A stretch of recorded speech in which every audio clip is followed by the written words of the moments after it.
Terima kasih Anda masih bersama kami di Berita Banten, dan bagi Anda yang baru saja bergabung, kami hadirkan kembali 3 berita utama pagi hari ini. Tuntut ganti rugi warga blokade Jalan Bandara Suta.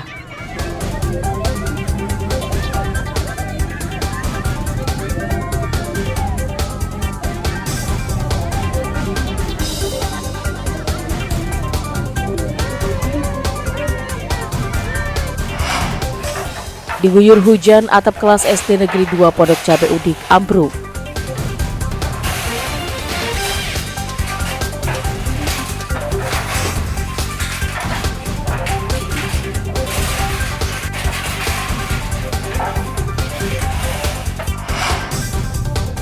Dua bulan SDN Kuranji masih disegel ahli waris.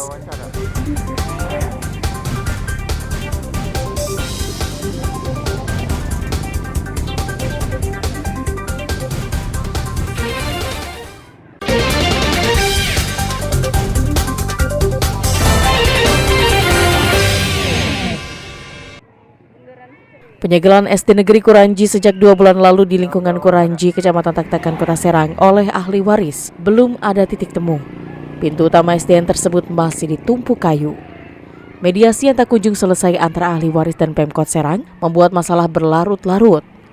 Kadis Dindikbud Kota Serang menyerahkan sengketa tersebut ke pemerintah kota, dalam hal ini Wali Kota Serang. Kuranji bukan berarti kami berdiam diri ya. Selama ini kami berjuang. Saya sudah ketemu dengan pengacaranya pada Manik di ruang Kapolres. Mereka menginginkan, itu kan tanah ada 2 tempat, tanah di sekolah kurang lebih 2000 meter, kemudian yang di bawah yang tanah kosong itu 2000 meter. Ahli waris menginginkan yang 2000 meter itu diambil oleh mereka, dengan alasan itu tanah mereka.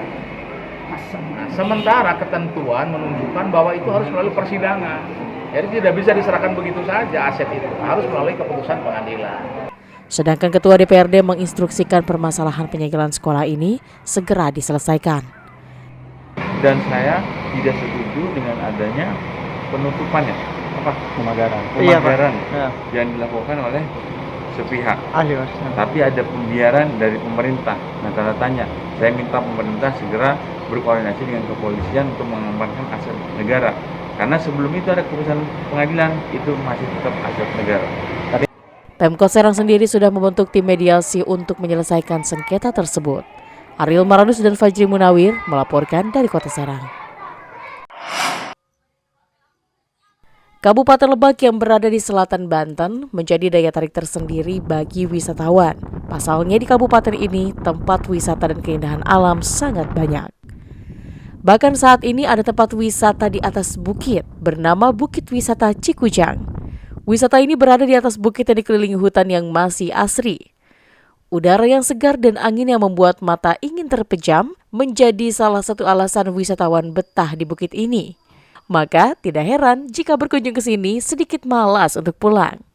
Selain itu, bukit ini jika malam sangat dingin karena kabut yang turun menjadi salah satu daya tarik wisatawan untuk bercamping. Tempat ini terletak di Desa Ciginang, Kecamatan Banjarsari, Kabupaten Lebak. Wisatawan bisa bersuah foto dengan latar belakang perbukitan yang hijau. Selain itu, tempat ini sudah dilengkapi beberapa fasilitas seperti permainan anak, tempat duduk santai, dan lain-lain. Lumayan enak, bersih gitu ya, lumayan nyaman gitu. View-nya juga bagus. Ini wisata apa sih namanya, Neng? Cikujang. Cikujang. Iya.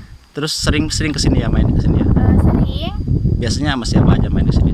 Sama temen-temen, terus ya sama cowok gitu, sama keluarga. Artinya tempatnya ini enak untuk dikunjungi ya, Neng ya? Iya. Sama temen. Biasanya sering nggak kesini ya? Enggak sih, baru sekali aja. Tapi kira-kira untuk pesan yang belum nyampe sini gimana nih? Cobain lah kesini, karena enak buat nongkrong. Ada. Iya sih. Wisata alam Bukit Cikujang ini sudah dibuka sejak tahun 2021 lalu. Ironisnya, Pemda Lebak hingga kini belum memberikan fasilitas sarana jalan yang mulus ke tempat tersebut. Jalan masih dipenuhi batu dan kerikil, sehingga masih sedikit wisatawan yang mau berkunjung ke Bukit Cikujang. Ariel Maranus dan Kusnaidi melaporkan dari Kabupaten Lebak. Sejumlah pemuda di Pandeglang membuka pelatihan barista bagi pecinta kopi yang ingin mengasah kemampuannya dalam seni meracik kopi yang sempurna.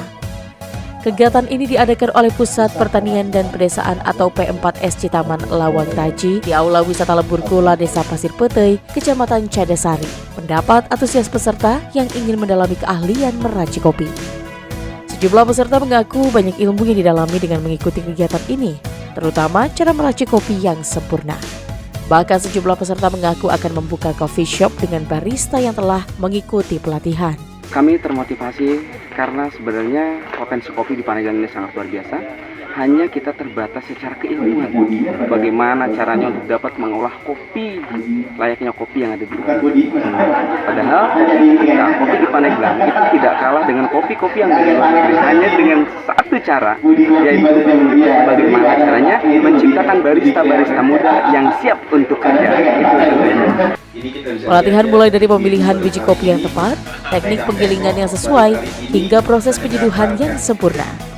Bahkan pemberi materi pun didatangkan langsung dari Asosiasi Kopi Indonesia DPD Banten. Pelatih kami bawa dari Asosiasi Kopi Indonesia DPD Provinsi Banten, Ibu Sri, sudah ikut berpartisipasi dalam kegiatan workshop.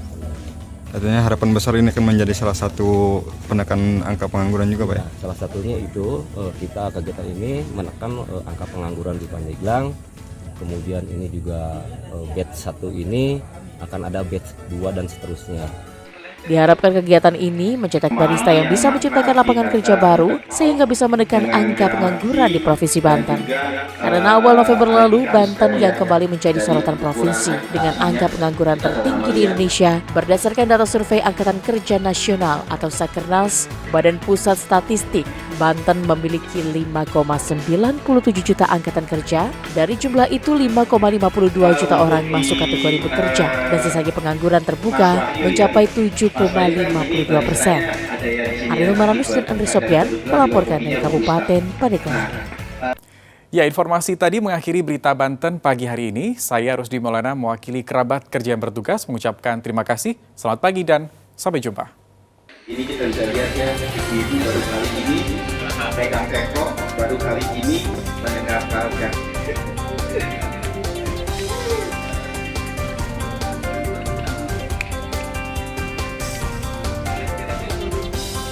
Memahami yang makna arti kata intelektual dengan gramasi dan juga arifikasi ya, dari ukuran agitasinya kita sama lihat.